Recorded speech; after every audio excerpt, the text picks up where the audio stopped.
تو میں سمجھا رہا تھا کہ شریعت کا ایک نام دین ہے، تو بہت سارے لوگ دین کو نہ سمجھنے کی وجہ سے مذاہب پر اعتراض کرتے ہیں۔ اس اشکال اور جواب کو اچھی طرح سمجھنا۔ حنفی ایک مذہب ہے، مالکی ایک مذہب ہے، شافعی ایک مذہب ہے، حنبلی ایک، یہ 4 مذاہب ہیں۔ مذہب ابی حنیفہ، مذہب مالک، مذہب شافعی اور مذہب امام احمد بن حنبل، یہ 4 مذاہب ہیں۔ لوگ اعتراض یہ کرتے ہیں کہ مقلدین نے دین کے 4 ٹکڑے کر دیے، دین کو 4 حصوں میں تقسیم کر دیا ہے۔ ایک کے پاس چوتھا دین، دوسرے کے پاس چوتھا، تو ان کے پاس چوتھائی دین ہے، اور پھر کہتے ہیں کہ ہمارے پاس پورا دین ہے، کیونکہ ہمارے پاس قرآن بھی ہے، حدیث بھی ہے۔ تو مقلدین نے دین کو تقسیم کیا ہے۔ ہم نے دین کو تقسیم نہیں کیا، ہم نے دین پورا لیا ہے۔ 2 لفظوں میں فرق سمجھیں، ایک ہے دین اور ایک ہے مذہب۔ دین نام ہے منصوصات کا، اور مذہب نام ہے اجتہادات کا۔ دین نام ہے منصوصات کا، اور مذہب نام ہے اجتہادات۔ اجتہادات منصوص کے مخالف نہیں ہوتے، منصوص میں سے ہوتے ہیں۔ ہم نے منصوص کو بھی لیا ہے، اور جو منصوص میں سے تھا اسے بھی لیا ہے، اور تم نے پورا منصوص بھی نہیں لیا، تم نے تو پورا دین بھی نہیں لیا۔ تو ہم دین بھی لیتے اور مذہب بھی لیتے۔ دین کس چیز کا نام ہے؟ منصوصات، اور مذہب منصوص اور اجتہادات کا مطلب کیا ہے؟ وہ مسئلہ جو قرآن کریم کی آیت کے اندر نظر آ رہا ہو، وہ مسئلہ جو حدیث پاک میں نظر آ رہا ہو، اسے کہتے ہیں کہ یہ مسئلہ منصوص ہے۔ منصوص کا معنی نص قرآن کے اندر ہے یا حدیث کے اندر ہے، یہ نص نون اور صاد کے ساتھ ہے۔ اور جو نظر نہ آ رہا ہو بلکہ مجتہد قرآن حکیم سے نکال کر پیش کرے، اسے کہتے ہیں کہ یہ مجتہد کا اجتہاد ہے۔ تو جو مسئلہ قرآن میں نظر آتا ہے وہ ایک ہوتا ہے، اور مجتہد جو اس سے نکالتا ہے وہ ایک نہیں ہوتا، وہ کبھی 2 ہوتے ہیں، کبھی 3 ہوتے ہیں، اور بنیاد ایک ہی آیت ہوتی ہے۔ ایک آیت سے مسئلہ نکل رہا ہوتا ہے، یہ بھی اور یہ بھی، اس لیے مجتہد کے سامنے دونوں مسئلے ہوتے ہیں۔ میں اس کی ایک مثال دیتا ہوں، اس کو اچھی طرح سمجھیں۔ جب بچہ پیدا ہو تو کتنا عرصہ تک اس کو ماں دودھ پلائے؟ 2 سال تک پلائے یا 2.5 سال تک پلائے؟ تو لوگ جنہوں نے امام اعظم ابو حنیفہ کا مذہب سمجھا نہیں ہے یا صحیح پڑھا نہیں ہے، تو وہ کہتے ہیں جو قرآن کریم سے ثابت ہے کہ مدت رضاعت، بچے کو دودھ پلانے کی مدت، قرآن کہتا ہے 2 سال ہے، اور امام ابو حنیفہ فرماتے ہیں 2.5 سال ہے۔ تو فقہ ابی حنیفہ یہ منصوص قرآن کے خلاف ہے، اور جب دلیل پیش کریں گے تو ہمارے حضرات کو بھی شک پڑ جاتا ہے کہ قرآن کریم میں ہے، جب اللہ رب العزت نے رضاعت کا مسئلہ بیان فرمایا تو یہ فرمایا والوالدات یرضعن اولادہن حولین کاملین، کہ ماں اپنے بچے کو مکمل 2 سال تک دودھ پلا سکتی ہے۔ تو قرآن کریم میں 2 سال کی مدت ہے، امام یہ فرماتے ہیں 2.5 سال تک پلا سکتی ہے۔ تو دیکھو امام صاحب کا مذہب قرآن کے خلاف۔ ہم کہتے ہیں آپ نص ایک لیتے ہیں، امام حنیفہ ایک نص نہیں، ساری نصوص کو لیتے ہیں، ساری آیات سامنے رکھتے ہیں، ساری احادیث سامنے رکھتے ہیں۔ امام اعظم ابو حنیفہ رحمۃ اللہ فرماتے ہیں قرآن کریم میں ہے وَوَصَّيْنَا الْإِنسَانَ بِوَالِدَيْهِ، اللہ رب العزت نے انسان کو حکم دیا کہ اپنے ماں اور اپنے والد کے ساتھ حسن سلوک کرے، اور پھر اللہ نے ماں کی مشقت کو بیان کیا کہ ماں مشقت کتنی اٹھاتی ہے۔ ماں اپنی اولاد کے لیے بنیادی طور پر 3 تکلیفیں اٹھاتی ہے۔ نمبر 1، حملتہ امہ کرہا، یہ ماں اپنے پیٹ میں بچے کو رکھتی ہے اور تکلیف اٹھاتی ہے۔ ووضعتہ کرہا، پھر ماں بچے کو جنتی ہے تو تکلیف اٹھاتی ہے۔ آگے ہے وَحَمْلُهُ وَفِصَالُهُ 30 شہرا، اس ماں کا حملہ اس بچے کو اٹھانا، وَفِصَالُهُ دودھ پلانا اور دودھ چھڑانا، 30 شہرا 30 ماہ تک چلتا ہے، اور 30 ماہ 2.5 سال بنتے ہیں۔ 12 ماہ کا 1 سال، پھر 12 ماہ کا 1 سال، اور پھر 6 ماہ، تو کتنے بنے؟ اچھی طرح سمجھنا، 2.5 ماہ۔ اب یہ حملہ کا معنی کیا ہے؟ امام ابو حنیفہ فرماتے ہیں اگر بچہ پیٹ کے اندر ہو اسے بھی حمل کہتے ہیں، جیسے ہے حملت امہ، اسے بھی حمل کہتے ہیں۔ اور اگر کوئی بچہ پیٹ کے اندر نہ ہو بلکہ کسی چیز کو گود میں اٹھایا جائے یا کندھوں پر اٹھایا جائے تو اسے بھی حمل کہتے ہیں۔ مثل الذین حملوا التوراۃ ثم لم يحملوها كمثل الحمار يحمل، تو یہ جو مثال دی ہے کہ گدھا کتابیں اٹھائے، تو گدھے کے پیٹ کے اندر کتابیں ہوتی ہیں یا کمر پر ہوتی ہیں؟ تو معلوم ہے جس طرح ماں کی پیٹ میں بچہ ہو اسے بھی حمل کہتے ہیں، اور اگر پیٹ کے اندر نہ ہو کمر یا گود پر کوئی چیز اٹھائے تو اسے بھی حمل کہتے ہیں۔ اب قرآن کی آیت سمجھیں، قرآن کریم میں ہے حملت امہ کرہا، ماں اپنے پیٹ میں بچہ رکھتی ہے اور مشقت اٹھاتی ہے، ووضعتہ کرہا، پھر جنتی ہے اور مشقت اٹھاتی ہے، وحملہ، اب اس کا ایک معنی یہ ہے کہ ماں کا اس بچے کو پیٹ میں رکھنا، وفصالہ، اور پھر جننے کے بعد دودھ پلانا اور چھڑانا، اس کی مدت ہے 30 ماہ۔ اس کی مدت کیا ہے؟ تو اس میں 2 مدتیں بیان کی ہیں، ایک دودھ پلانے کی اور ایک پیٹ میں رکھنے کی۔ تو امام صاحب فرماتے ہیں کہ پیٹ میں رکھنے کی کم از کم مدت ہے 6 ماہ۔ کتنی ہے؟ 6 ماہ۔ اور دودھ پلانے کی زیادہ سے زیادہ مدت ہے 2 سال، تو کتنی ہو گئی؟ 2.5 سال۔ اب اگر حمل کا معنی ہو بچے کو ماں کے پیٹ میں رکھنا، تو اسے ثابت ہوگا کہ دودھ پلانے کی مدت 2 سال ہے۔ اور دوسرا حمل کا معنی ہے کہ ماں کا بچے کو گود میں اٹھانا اور دودھ پلانا، اس کی مدت ہے 2.5 سال۔ اب حمل کا معنی یہ لیں کہ بچہ گود میں ہے، اب دودھ پلانے کی مدت 2.5 سال۔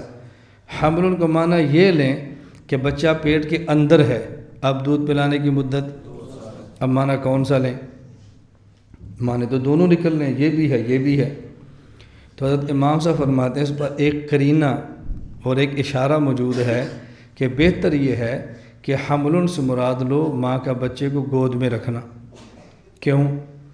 اس لیے کہ اس موقع پر ماں کی مشقتیں بتائی جا رہی ہیں، پیٹ کے اندر رکھنے والی مشقت پہلے بتائی جا چکی ہے، حملتہ امہ کرہا، پھر دوسری مشقت بچے کو جننا، ووضعتہ امہ کرہا، اب تیسری مشقت کون سی ہوگی؟ گود میں رکھنا۔ تو مشقتیں بتائی جا رہی ہیں نا، گود میں رکھنا، تو قرینہ اس بات پر ہے کہ اس سے مراد ہو گود کے اندر رکھنا۔ تو جب گود میں رکھیں تو مدت ارضاعت کتنی ہو جائے گی؟ تو قرآن سے ثابت ہو رہا ہے 2.5 سال ہے۔ دوسرا قرینہ سمجھیں کہ حمل سے مراد بچہ گود میں رکھنا ہے، وہ کیا ہے؟ پہلے آ گیا حملتہ امہ کرہا ووضعتہ کرہا، آگے وہ حملہ۔ اب پہلے بھی حمل ہے پھر بھی حمل ہے، پہلے حملت کا معنی بھی بچے کا پیٹ میں ہونا، اور اس حمل کا معنی بھی بچے کا پیٹ میں ہونا، تو ایک معنی کو 2 مرتبہ بیان کیا نا۔ تو اگر ایک لفظ 2 مرتبہ آئے اور معنی ایک ہو، اسے علم بلاغت میں کہتے ہیں تاکید، اسے کہتے ہیں تاکید۔ اور ایک لفظ 2 مرتبہ آئے، پہلی مرتبہ معنی اور ہو دوبارہ معنی اور ہو، اسے علم بلاغت میں کہتے ہیں استیناف۔ اور بلاغت کا قاعدہ ہے استیناف تاکید سے اولا ہوتا ہے۔ تو قرآن کریم تو فصیح کتاب ہے نا، تو اس بضابطے کا تقاضا ہے کہ حمل سے مراد گود میں رکھنا لو، تو بچے کی ہم مدت ارضاعت کتنی ہوگی؟ اور وہ آیت بتا رہی ہے والوالدات یرضعن اولادہن حولین، اس سے کیا معلوم ہو رہا ہے؟ 2 سال۔ اب امام سے فرماتے ہیں اس آیت کو پڑھیں تو اس میں بھی اشارہ ہے کہ مدت رضا 2 سال سے زیادہ ہے۔ وہ اشارہ کیسے ہے؟ والوالدات یرضعن اولادہن حولین کاملین من اراد ان یتم الرضاع، آگے وعلی المولود لہ رزقہن وکسوتہن بالمعروف، آگے اللہ اس آگے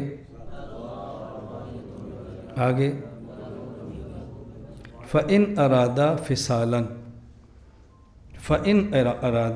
فِصَالًا، یہ اگر مشورے کے ساتھ دودھ چھڑانا چاہیں تو فلا جناح، گناہ نہیں ہے۔ اب مشورے کا مطلب کیا ہے؟ جب مدت رضاعت ہے ہی 2 سال، اب مشورے سے چھڑانا چاہے تو کوئی گناہ نہیں۔ فا عربی زبان میں آتا ہے تعقیب مع الوصل کے لیے۔ تعقیب مع الوصل کا معنی ہوتا ہے کہ پہلے یہ حکم اور اس کے فوراً بعد دوسرا حکم، بعد میں بھی ہو اور فوراً بھی ہو، تو بعد کو کہتے ہیں تعقیب، اور فوراً کو وصل۔ اگر فوراً نہ ہو، دیر سے ہو، تو پھر کہتے ہیں فصل۔ ہم کہتے ہیں بیبی بیان ہوگا اور 10 بجے کے بعد کھانا ہوگا، اب یہ کھانا بیان کے بعد ہے یا پہلے ہے؟ تو کہیں گے تعقیب ہے۔ فوراً ہے یا دیر سے ہے؟ تو کہیں گے تعقیب مال فصل۔ بیان ختم ہوگا تو فوراً کھانا ہوگا، یہ تعقیب مال۔ تو امام سے فرماتا ہے فَإِنْ أَرَادَ، مدت رضاعت تو ہے 2 سال، پس اگر مشورے سے وہ چھڑانا چاہیں تو اسے معلوم ہوتا ہے کہ 2 سال کے بعد بھی گنجائش ہے، تبھی فرما رہے ہیں چھڑانا چاہیں تو حرج نہیں ہے۔ تو اس سے گنجائش نظر آ رہی ہے، وہ گنجائش کتنی ہے وہ دوسری آیت سے پتہ چلا کہ مدت رضاعت 2.5 سال ہے۔ اب امام صلی اللہ علیہ وسلم کا تفقع دیکھو، وہ فرماتے ہیں کہ ایک دلیل سے معلوم ہوتا ہے کہ مدت رضاعت 2 سال ہے، اور ایک سے معلوم ہوتا ہے مدت رضاعت 2.5 سال ہے۔ جو بچہ اپنی ماں کا حقیقی بیٹا ہے وہ تو ہے ہی، اور کوئی کسی عورت کا بچہ ہے اور کسی عورت کا دودھ پی لے اور بچے کی عمر ابھی 2 سال نہ ہو، 2 سال کی عمر کے اندر کسی عورت کا دودھ پی لے تو وہ عورت اس کی بن جاتی ہے ماں۔ ماں کون سی؟ رضائی ماں، حقیقی معنی رضائی ماں۔ اب ایک اس ماں کی بیٹی ہے جو حقیقی ہے، خواہ دودھ پیے یا نہ پیے، ایک اور بچہ ہے جس نے اس ماں کا دودھ پیا 2 سال کی مدت کے اندر، یہ رضائی بیٹا، وہ حقیقی بیٹی۔ تو یہ بیٹی اور بیٹا دونوں آپس میں بھائی بہن ہیں، اب ان کا نکاح آپس میں نہیں ہو سکتا۔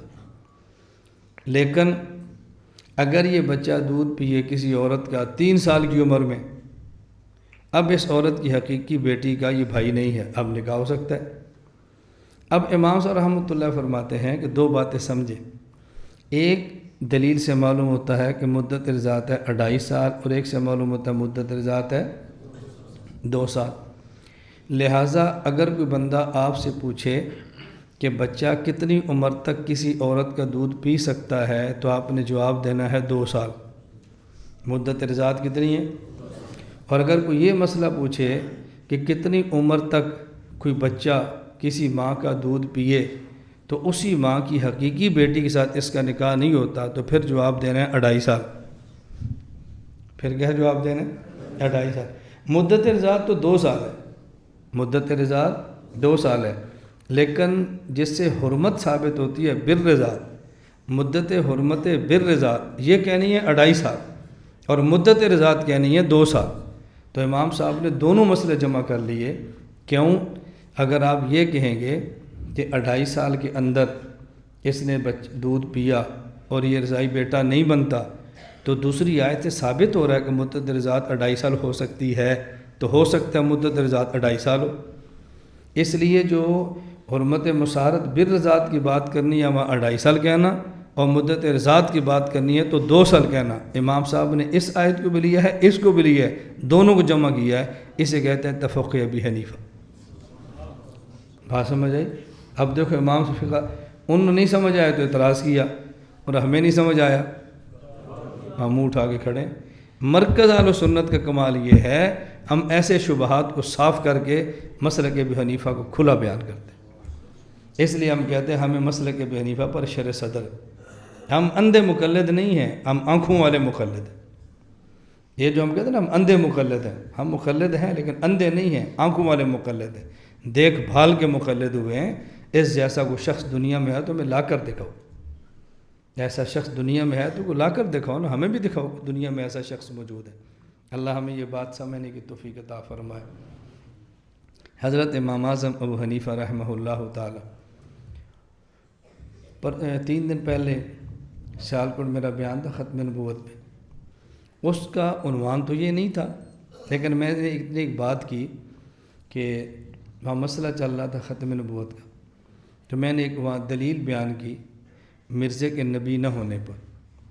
وہ دلیل میں نے یہ بیان کی کہ اگر کوئی مرزا قادیانی کا جھوٹا امتی ملے اور ویکھے مرزے کو نبی مانتا ہوں، آپ اس سے ایک یہ سوال کریں کہ مرزا غلام احمد قادیانی جسے تم نبی سمجھتے ہو، اس کی وحی کی زبان کیا ہے؟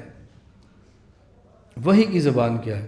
میں نے کہا بھی جہاں تک میرا مطالعہ ہے، جتنا ہم نے جمع کیا ہے، مرزے کی وحی 9 زبانوں کے اندر ہے، فارسی، عربی، ہندی، سنسکرت، انگریزی اور ٹیچی میچی کچھ ایسی زبانیں جس کا ہمیں سمجھ نہیں آئی۔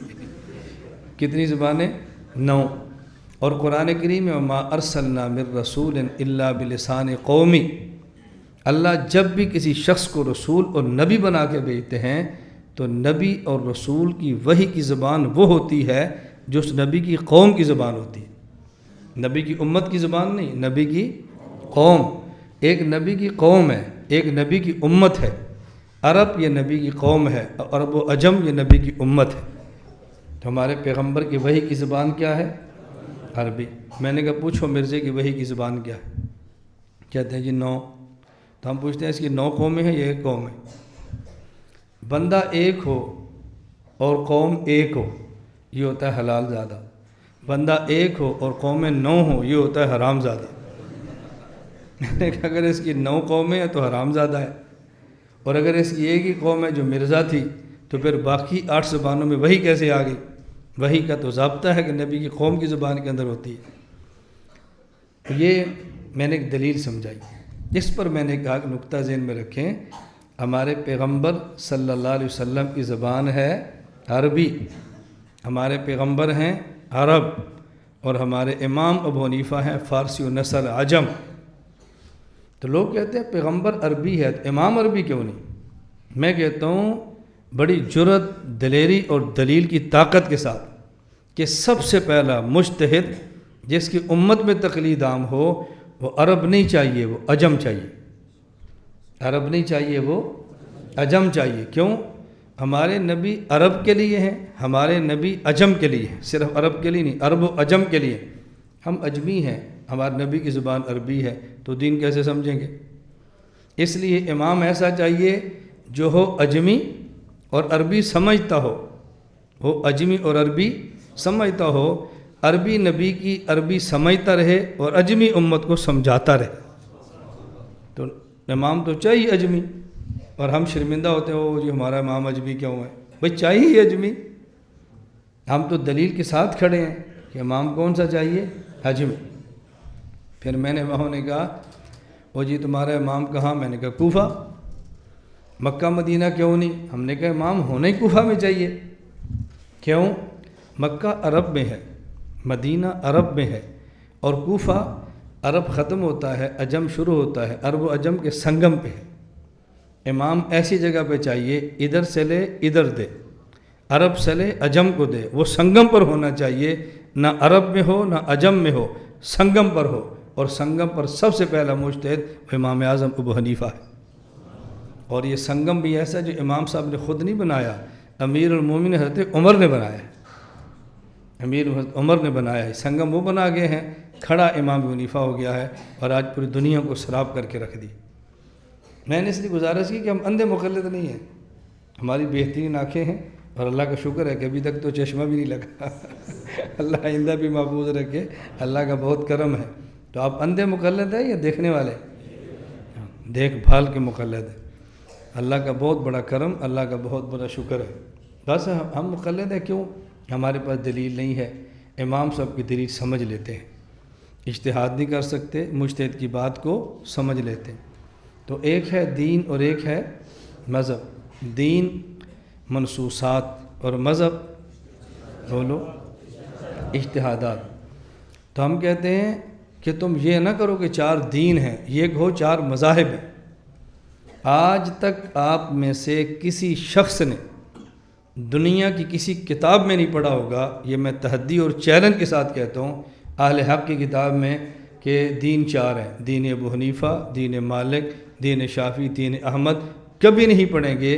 دین ایک ہے، مذاہب 4 ہیں، مذہب ابو حنیفہ، مذہب مالک، مذہب شافعی، مذہب احمد۔ تو یہ جھوٹ مت بولو کہ ہم دین والے ہیں اور حنفی دین کے ایک جز والے ہیں۔ ہم کل کا کل دین لیتے ہیں، اور مذہب بھی لیتے ہیں، دین بھی لیتے ہیں، مذہب بھی لیتے ہیں اور دین و مذہب فرق سمجھ آ گیا؟ میں اس لیے کہتا ہوں یہ باتیں اچھی طرح سمجھا کرو، اور پھر سمجھو، سمجھ کے پھر آگے سمجھاؤ۔ آپ سینہ تان کے چلو گے، آپ کا دل کرے گا کہ مجھے بندہ ملے اور میں اس کو سمجھاؤں، اور آپ مرکز کے مراحل سے نہ گزرے نا تو آپ ڈرو گے کہ مجھے مل نہ جائے، کہ مجھ سے پوچھ نہ لے، میرا کیا بنے گا۔ اور یہاں کیا مراحل سے گزر جائیں تو آپ کہیں گے کوئی ملے اور میں سمجھاؤں، کوئی ملے اور میں بولوں، کوئی ملے اور میں عقیدے کی بات کروں۔ بحمداللہ تعالیٰ میں سرگودا کی بات نہیں کرتا، پوری دنیا میں ہم نے عقیدے کی بنیاد پہ اتنا کام کیا ہے، اب قوم کا مرال بلند ہے، لوگ سر جھکاتے نہیں، فخر سے سر اٹھاتے ہیں۔ ہم نے سر گرانے چھوڑ دیے، اٹھانا شروع کیے، سینہ تان کے لوگ چلتے ہیں کہ ہمارا مذہب برحق ہے، ہمیں کوئی اس پہ الجھن نہیں۔ تو اللہ کا شکر ہے کہ ہمارے یہاں مرکز میں عقائد کی درسگاہ بھی ہے جہاں آپ بیٹھے ہیں، مسائل کی درسگاہ بھی ہے بالکل ساتھ ہے، اور خانقاہ بھی ہے جو بالکل ساتھ متصل ہے۔ یہ تینوں چیزیں ملی ہوئی ہیں، عقائد بھی ہیں، اعمال بھی ہیں، اور خانقاہ بھی ہے۔ اور ہم انشاءاللہ العزیز اللہ نے توفیق عطا فرمائی تو ہم دلیل کے ساتھ اس مشن کو جاری رکھیں گے انشاءاللہ۔ اللہ ہمیں اخلاص بھی عطا فرمائے، اللہ اخلاص کے ساتھ ہماری اس محنت کو قبول فرما لے۔